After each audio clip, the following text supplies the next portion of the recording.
Women are overcomplicating this and giving away their power to men instead of saying, wait a minute, this is who I am. These are my needs. These are my boundaries. These are my dreams. And just unabashedly saying, here's who I am, and putting their flag in the ground.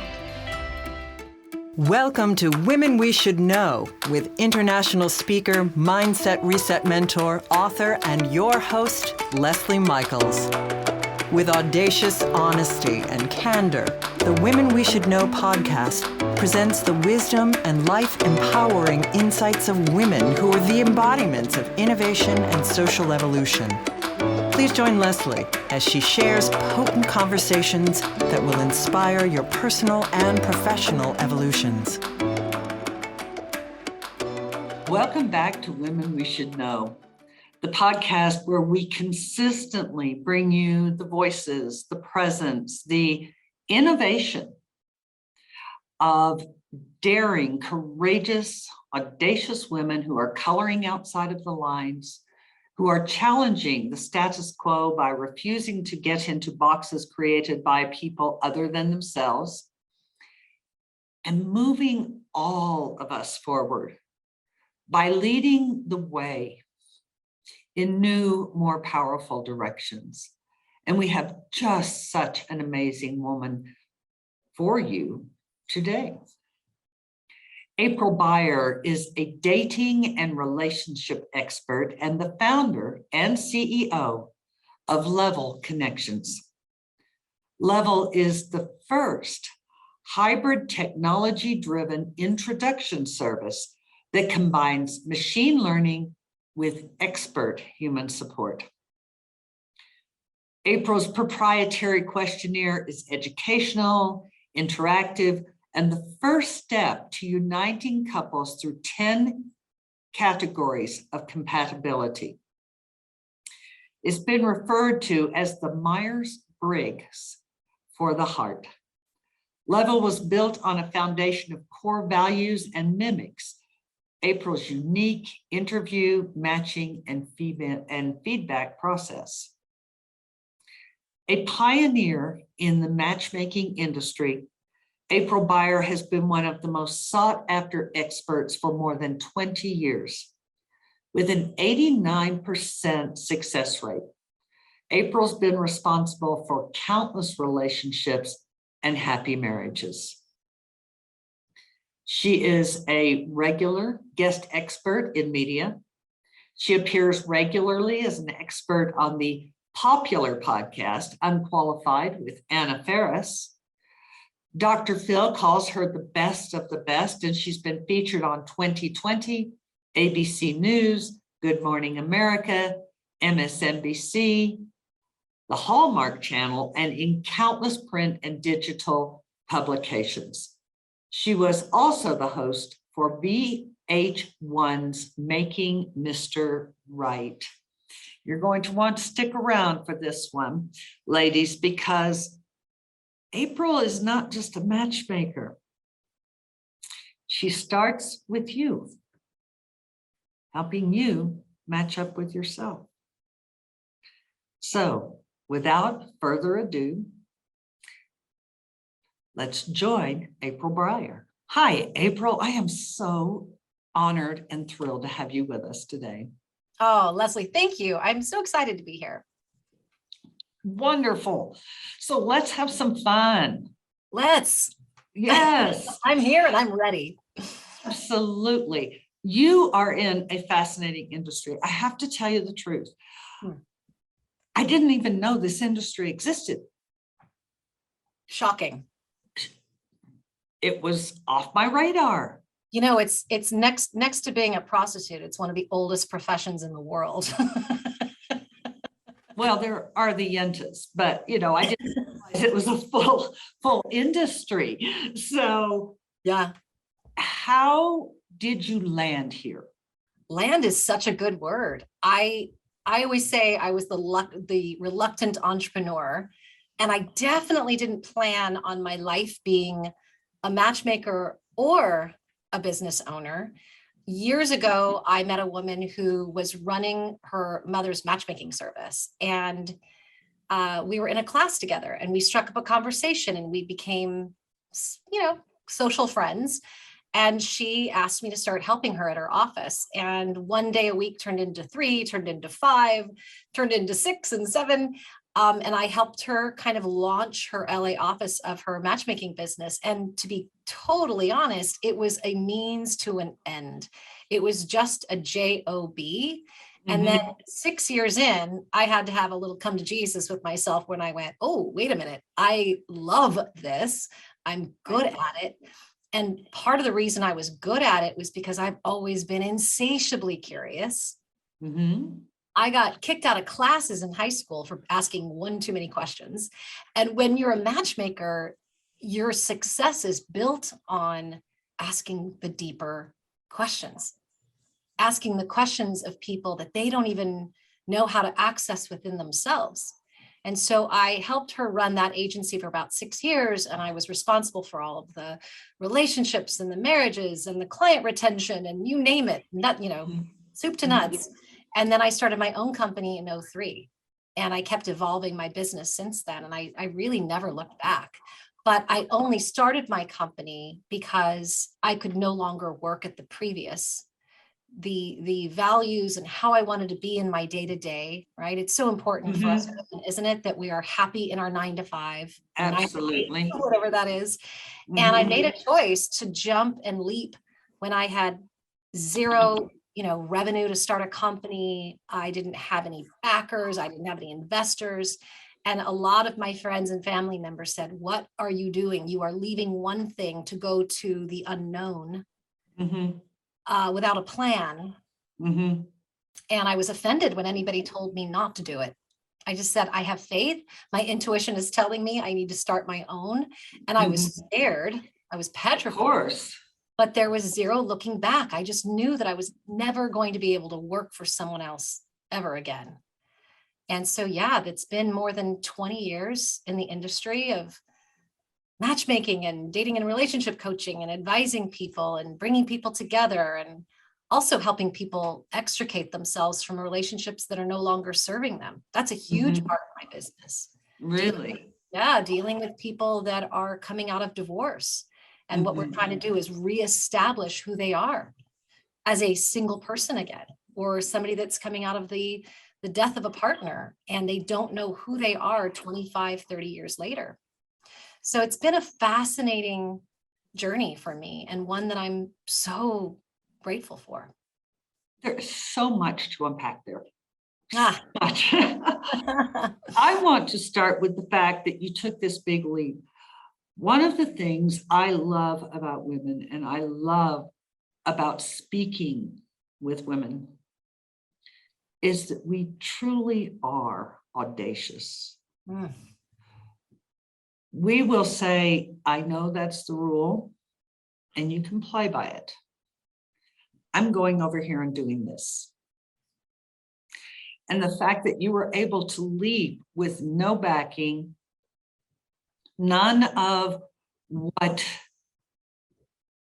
the logical business world would say that you needed, and went and built this. I have amazing respect for that. And I'm not surprised because you are a woman that you could do that. Thank you. It is part of being a woman. And that's why I'm so, I love talking to other women about business. I don't care what business they want to start. I think there's an entrepreneur in all of us. And so, I've always thought as I get older, I really want to move into that mentorship role to younger women to say, hey, wait a minute, you might have an idea. You do not have to stay in that soul crushing job. I remember my father when I was a young girl, Leslie, I was selling Brinks alarm systems and I was in my 20s and the company was sending me out to places that were not safe at night. 8:00 at night, I'm driving to like downtown Los Angeles and walking up to people's houses in the dark. It was not an appropriate job for a young woman. And I was awful at it. I mean, I was terrible. I wasn't driving any revenue to the company. Asked the boss, I said, please let me quit. And he said, no, April, you're not going to quit. You're not going to quit. And I went on a trip And when I came back from my little 3-day trip, my father picked me up at the airport and he said, "Where do you want to go?" And I said, "Well, I'd really like to quit my job, but I can't, Dad."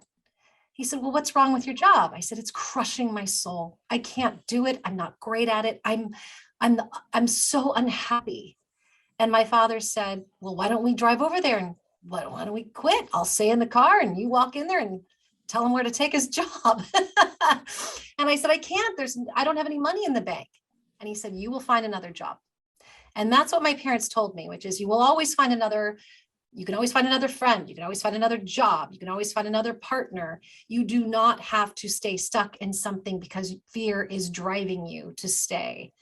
And because of that kind of backing, so maybe I didn't have the financial backing, but I had the emotional backing of go for it. And I think that's what helped me to leap and be an entrepreneur and jump into that unknown, because that was kind of fostered in my family. Right. Just keep going, try it. You want to try it, go for it. And that builds confidence, doesn't it, in us? It absolutely would. I'm going to say, from viewing you and your life, so few women that I meet have that experience. In fact, to be perfectly honest with you, you are the third woman I've met in the last 5 years. And as you know, I speak with a lot of women who have had that kind of foundation put under them. I am so happy for you that you had that. Oh, thank you. So happy for you. And I hate to say it because it makes it sound, to anyone listening to this, you might think, well, lucky her, she had that foundation. She had that kind of emotional backing. And I didn't deserve that. I think that family is a luck of the draw. And it, I don't say everything was perfect. That's right. That is the one thing that I was given, but I was also, so loved and adored that I kind of it took me a long time to kind of find my way. I was, well into my mid 30s at that point when I started my business. So I didn't do it young. And so therefore, if we don't get it from our parental figures, we've got to find it somewhere else in our community, through other women, through friends, neighbors, relatives. It has to be found somewhere, because I don't think that without that kind of backing, it can be done or done well. I love that you brought that forward. I absolutely love that, because it would be easy for one of the listeners to say, "Oh, well, she had it all." Well, there are different ways to have it all. And there are different ways to find yourself limited, like being so loved and supported that it takes you a little bit, takes you a minute to get out in the world. So I love that you shared that. Thank you, April. Absolutely. Now, talking about this, I'm just fascinated with your career. Speaking about your career, what would you say is the most singularly satisfying thing that you get to do on a day in, day out basis? Oh, I love that question. I don't think anybody's ever asked me that before. Contrary to popular belief, one might think that the most satisfying part of my job is solving the problem and getting people married. That used to satisfy me. That used to be my juice. Right. Now, the most satisfying part of my work is helping people figure out who they are, what they need, what their values are, and getting them to that place of clarity and confidence and enjoying their single journey. And that seems sort of the opposite of what a matchmaker would say. But I'm actually not attached to people getting married. I'm more attached to people finding themselves first, because that's how we de-risk our futures. That's how we lower the divorce rate in our country. Because most people that come to me who are divorced said, "I got married before I really knew who I was." Right. So that's the satisfaction as of today. That is beautiful. So you are one part coach, one part mentor, one part therapist, one part interviewer, one part matchmaker, and then there are a few more parts in there. Yeah, That is I'm on everybody's fabulous. Christmas list one day and their other list the next. It's such a weird role because people do get attached to me. Mhm. And when their personal journey isn't going as quickly as they would like, I'm the one to blame. And when Of their course. personal journey is going really, really well, they think I'm a genie in a bottle, and I'm neither. Mhm. I'm really just a conduit that listens to what is, I believe, already designed. And Mhm. there's a divine timing to this, and I cannot circumvent timing. Right. I can only say, oop, I have an intuition. You two need to meet, get together. But yes, I have to wear many hats for many people all day. It's amazing that I even still know my name.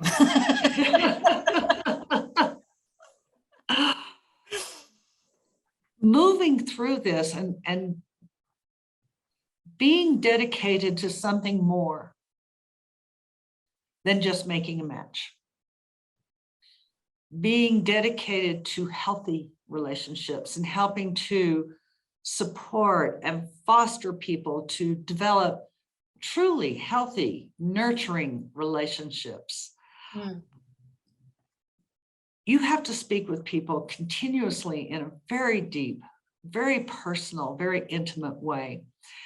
What have your 2 decades of moving into ever increasing success in this taught you about women, about men, and about the experience of coming together and finding partnership, successful partnership? Mm. It's taught me so much. It's really been like an MBA in love and life and relationship. It truly has. Mhm. For me, I've seen sort of a process in which people have shifted from when I first started. Mhm. When I first started out, I found women to be more open, more trusting of themselves. Really? Mhm. I could call a woman and say, I have someone for you, and I would get a 98% conversion rate of a yes. And that was no photo, no bio. It was just yes. Mhm. And then when we had the sort of the beginning stages of dating sites and dating apps, Right. when dating technology took over and Mhm. became the main force and driver for how people meet and connect, it started to shift how men and women related. Mhm. And people started allowing the technology to dictate how they were talking with one another and how they were connecting. And Mhm. so I've seen the demise in the confidence of women over the years. I've Right. seen women divorce themselves from their intuition, Mhm. lose their power, give it away. Mhm. And men, I would say the thing that I've learned about men is that they're more soulful than women realize, Really? and that they fall in love faster than we do. That's interesting. So when you're interviewing powerful, successful men, as I have had over the last 2 decades, and you're sitting in their living room by a crackling fire, having a cup of coffee, and they're sharing their stories with you and their vulnerability with you, and you're Mhm. thinking, wow, it's so easy to make them happy. And Right. women are overcomplicating this and giving away their power to men instead of saying, wait a minute, this is who I am. These are my needs. These are my boundaries. These are my dreams. And just unabashedly saying, here's who I am, and putting their flag in the ground and not moving that goalpost. They're nervous about what men will think. And what I have Right. found is, wait a minute, men are waiting for us. They're waiting for us to teach them how to treat us. They long for it. That is actually brilliant to understand. I mean, of course, I won't put it to personal use, as we know, but it is brilliant for our listeners to understand that there's a different dynamic going on under the surface from what we have been sold. We've been sold by the technology marketing sites, what we've been sold by the fashion designers, what we've been sold by the beauty experts, and we can make a long grocery list. Fascinating to understand how different truth is from marketing. Oh my gosh, so much so. Mhm. Well, you just said that you wouldn't use it, but we all know in business, it's the same. It's And absolutely the same. right. And part of this is that, what I hear all day from the women that I coach is, April, you don't understand. I have to be this way at work in order to get ahead. And I Right. have to be a man to get ahead. And so therefore, when I go to date and relate in my personal life, Right. hard for me because I don't know which one to be. And my only answer to that is, why are you choosing? Right. Why are we labeling this male, female? Right. Why aren't we integrating all of our skills so that we're one woman 24/7? That's right. Whatever you allow at work is what you're going to allow in your love life. Whatever you allow with a friend is what you're going to allow in a dating or marriage relationship. It doesn't Right. matter. None of it matters. If we have to be seamless if we want to be successful. And we won't go into this too deeply, but the whole concept and practice of women believing they have to be men at work is causing them to sacrifice some of their greatest inherent skills in the marketplace. And I could see how this would naturally carry over into their personal and social and intimate life. Yes, but I think it's also harmful to men to say, when a woman says, I have to use my male energy to get ahead. When I Right. ask them what that is, it's very rarely male or masculine. Right. To say, well, I have to fight and I have to be combative, that shouldn't be assigned to a masculine trait. That's just fear. That's fear. That's just fear and control. Yes. What women are really using, if they really unpack their careers, is you're using your leadership, your collaboration skills, your Right. your intuition, right? Mhm. And if you can take that skill set and just carry it into your personal life with your friends, your neighbors, your family members, your love life, it doesn't matter. That's when I think when we're going to be the happiest, because it's that, who am I in this moment and which hat do I wear is mind numbing, isn't it? I mean, I don't know, Absolutely. do we even have time to decide when we're going to clock in or clock out of who we are? Mhm. I just don't have the patience for it. You don't. I know that about you. Most people do. Right. That's what What I you love see about is what you get. Right. Well, you Um, know what? That to me is the most, I hate to label things feminine and masculine, but to me, women who know how to be like you are, which is what you see is what you get. You make us trust, you make us trust you. I trust you because I know you're going to give it to me straight. And I find that to be very powerfully feminine because it's honest and transparent. Thank you. And it's absolutely true. My circle of women friends, my most trusted circle of women friends, are the ones who are going to tell me the truth and be themselves, whether I want to hear it or not. And sometimes being themselves, they're having a really unpleasant day. I get to see that, which means I get to have an unpleasant day and we get to walk each other through it. There's so much to be said for that authenticity. And you are very much that way. Thank you. I think that's why we connect so well. I believe it is. I believe it is. Yeah. And I also can see that that is why you have become the resident expert. Let me read this correctly. For qualified advice on the podcast, Unqualified with Anna Ferris. Yes, yes. I've been doing that show for the last couple of years.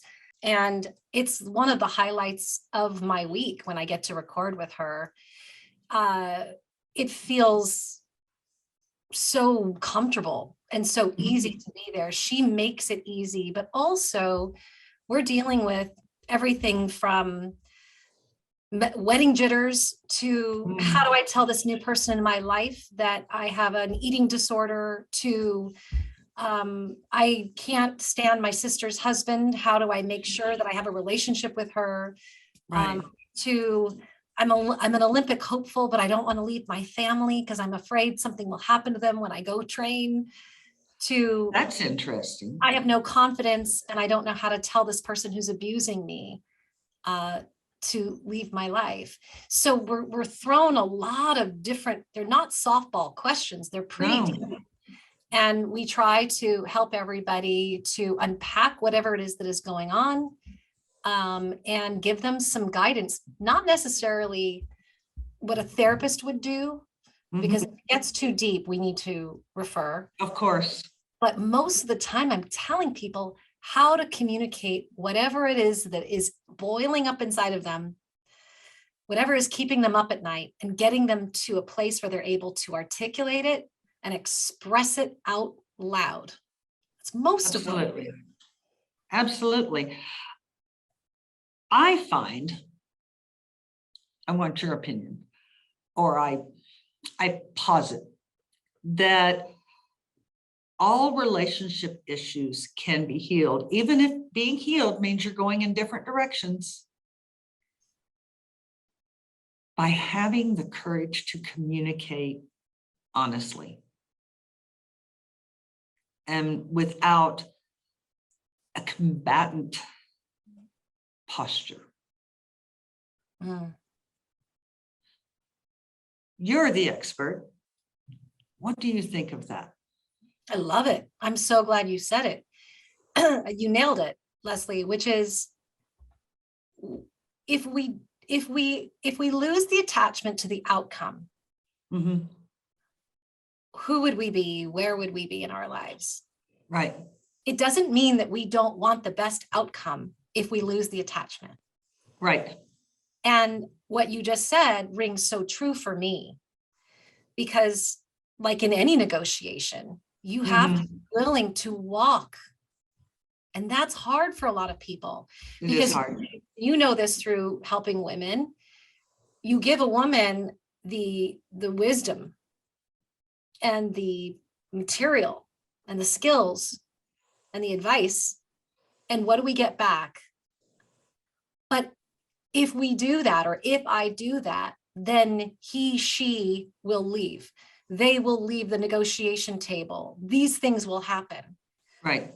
So I want to know what your response is to that. But mine is, okay, let's do the what if game. And then let's do the then what game. So when we do the then what? Well, then what? Well, then he or she will be angry. Okay. Then what?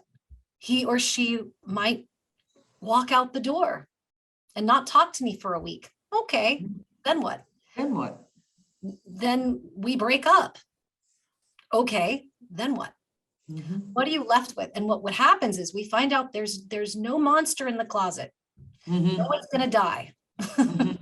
No one's going to die.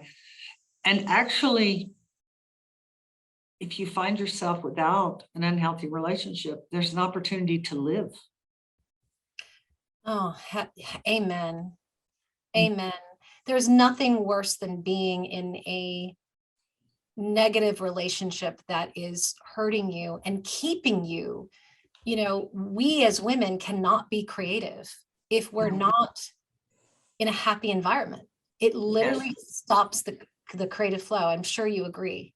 Absolutely. I always think, when I think about relationships and women staying in those places where they're not fulfilled or not connected, it takes me way back, because I am your senior, to Joan Baez and her former husband, David. And they were all the thing when I was a young hippie kid. And then they got divorced, and Barbara Walters asked her, "Are you lonely?" And Joan Baez said, "I'm not as lonely now that I'm by myself as I was when there was someone in the room who I couldn't communicate with." Oh, That has stayed with me for all my life. That makes me emotional, Leslie. Just hearing that. Yeah. I think we can all relate, can we not? We can Mhm. all relate to a relationship when we felt absolutely alone. And Mhm. yet, keeping in mind, I have a career where I can't go to a party, a wedding, a funeral without somebody saying, "Oh, April, come here. You need to meet so and so. She's single. He's single. They need to talk to you." I always say to my husband, "Go get me food and a drink from the bar," because I'll never get there because I'm going to get Right. surrounded by people. And it's this thing of like everybody wants to rush through their single days as quickly as possible, as if it's a sentence and something that you're supposed to just Right. try to fight through it instead of like literally just relish it and welcome it. It doesn't last forever. Doesn't. And if we are in a Quiet. single status, then find the things that your relationship or this vision of a relationship would bring you. Well, it Mhm. would bring you, most people say it's because I want to go do things. Well, then go do things. Well, I Mhm. want somebody to send me, I want him to bring home flowers or her to bring home flowers. Great, go get them for yourself. That's right. Fill your cup now. And that's a way that people can choose better, because Mhm. if you're walking through the desert and you've been out in the desert for 3 days straight and you haven't had any food or water, you're like, "Oh, water, water." The first person with a glass of water who hands it to you, you're going to think that's your person. That's your hero. That's really just because you were thirsty. That's right. So hydrate, my friends, before you start choosing, because it'll keep you safe. Mhm. You and I were speaking the other day about something that is vitally important and that I see so many women afraid of doing, and maybe men are uncomfortable with it as well. And that is confrontation. And you have some brilliant insights on what confrontation really is. Yes, we were talking about that the other day. It's so funny when you say that word. It actually, like, it's electrifying to me in all the Mhm. right ways.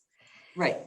Um, when someone holds back from speaking their truth because they think that they are confrontational or they've been told they're confrontational, Mhm. what people are really saying is that they didn't package their truth properly. Mhm. They let their fear and their scarcity color their communication. So Mhm. out came blackness, Mhm. and no one responds to that. Mhm. Confrontation to me is having the courage to express truth, all while keeping your eye on your audience. And if you know how to reverse engineer what you're saying so that that person can listen to you Mhm. and beforehand say, what is my desired outcome of this? Who am I speaking to? How can I make sure that that person with their personality set and attributes hears me? Mhm. And then what do I do with my answer? Because a lot of people pull back from their confrontation because they didn't get what they wanted. Mhm. So they pack up all their toys, they go, "Oh, I'll never do that again." Instead of saying, wait a minute, I did the right thing by confronting, and the lack of an answer or that specific answer doesn't mean I keep confronting. It doesn't mean I change my tune. It just means I got my answer. Now I need to do something physically with that answer. And sometimes it's walking. Mhm. That's right. I mean, you're a powerful woman. How do you handle confrontation, either coming at you or making sure that whether it's business or personal, that your needs are being met? If it's coming at me, I become intentionally quiet and calm to the degree that the other person is excited and agitated. Mm, And I stay in the conversation as an invitation for them to join me in this more quiet, calm place. More often than not, it works. It's not 100%, but life isn't 100%. Last time I checked, it isn't. And Yeah. often when it doesn't work, it ends up infuriating the other person because I won't become agitated with them, which is an answer of sorts. Oh, that's so great. It's so different than how I do it. And I love how you do it. It's actually really compelling. You know, I had a client, I work for very powerful men, and I had a client that called my office and was upset about something. And my assistant at the time was maybe 24 years old. She was really sweet. And I Right. hire people that are kind and compassionate because we're dealing with people's Right. personal lives. And I walked into my office and my assistant was crying and very upset. She told me what happened. And I got on the phone. Now, the mother lion in me wanted to go into protection mode of her. And what I was feeling was anger. What came out was more akin to what you just said. I wanted to relate to this man so that I could be influential and get what Right. it is that I needed, which was a complete shift in behavior. So Mhm. what I did was I said, what happened today? Tell me your story. I want to hear you. And once I heard it, I said, okay, so I walked in and found my assistant in tears. Mhm. You know, Mark, she's only 23, 24 years old. Mhm. Imagine someone doing that to your daughter. Right. Come on now. You and I are in a different lane. We're business owners, we're older, we're more mature, we have more wisdom, we have more grit. You and I can handle it. But this person who is here in support of me, and the Right. supportive personality trait is usually sensitive, and she's here to be in support of you. We want to be on your team, Mark. We want to be your biggest fans and your friends. And it's hard to Right. do that when you're pushing us back because your check wasn't enough. We Right. have to like what we do in order to be successful with you. Right. And once I was done with him, he was upset and sad. And he said, I'm so sorry. I'm going to call her right now. He sent her flowers. Now, to me, wasn't that me confronting him? Absolutely. Absolutely. And why are we all so afraid of confrontation? It's because we're afraid we're going to lose. We are. Or we're in such fear that we are afraid that we don't know how to relate effectively. Mhm. And I see women do this all the time.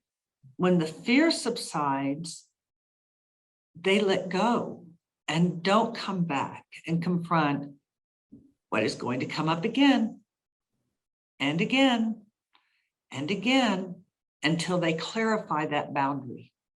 Yeah. And speaking of boundaries, is that somebody is out there. I've been teaching boundaries for many years, but someone somehow started telling people, and especially women, that boundaries are rules, that they're designed to be said up front as a way of saying, hey, buddy, in business language, Right. here's my boundary, here's my rule, don't cross it. All that does is make people want to push against you and That's push right. the line. Yes. Boundaries are the gatekeepers to your values. So if you know what your values are, you immediately know what your boundaries are, but your boundaries are silent. They're just how you live your life. They're what guide you, right? That's brilliant. That's it. And that's the easier thing to do because I believe in inspired action, not expected action. Inspired action is getting someone to respect me because how I live, not designed or expected action because I've said, this is how you treat me. Right. And that's what's hard for us as women is that we don't want to give up our God-given, beautiful, intuitive, gentle, soft, whatever you want to say about us as women, along with all of our gorgeous power. We don't want to have to give that up to get ahead. Right. And we don't have to. That's, I think, the biggest myth. That's important. But I just want to repeat because I don't want any of our listeners to miss what you said. Boundaries are the gatekeepers to our values. That's powerful. That is incredibly powerful. Thank you, April. We could go on, and we will, but off camera. Yes. Thank you so much for this wisdom. Thank you so much. For all the listeners out there. Now, I'm going to do for you what I always do for you, because you know I love this. In the program notes, I'm going to put April's website and April's contact information. Anything she wants you to have, I'm going to put in the program notes. So if you're driving, keep driving, pay attention to traffic. If you're jogging, don't worry. It's all going to be there in the program notes for you. And when you go to the program notes, like, subscribe, share, and leave a note for us or for April. Let us know what the golden nugget was that you received today. And April, I am absolutely positive that our listeners received many golden nuggets that they're going to be able to stick in their pockets and carry along with them and take out later to examine and maybe play with a little bit. So thank you so much. Oh, Leslie, thank you. Thank you just for the opportunity to have this really beautiful conversation with you. We've talked about that before, which is the gratitude of other women. And I'm certainly grateful for you. Thank you. And I for you. And we are both grateful for all of you who are tuning in, who come and share space with us, even though we can't see each other. And it is such a gift and an honor to be able to bring these conversations to you, give you something that might enhance your life, expand your awareness, strengthen you a little bit. And as you go through the rest of your day and the rest of your week, I'd just like to remind you, you are stronger and wiser than you know. Thanks for tuning in, everyone. We hope you received inspiration for expanding your own social innovation and influence. Help us inspire others by sharing this episode and leaving your comments over at lesliemichaels.com/podcast. For more tips, insights, and support in creating a fully audacious, professional, and personal lifestyle you love, visit our Women We Should Know community on Facebook.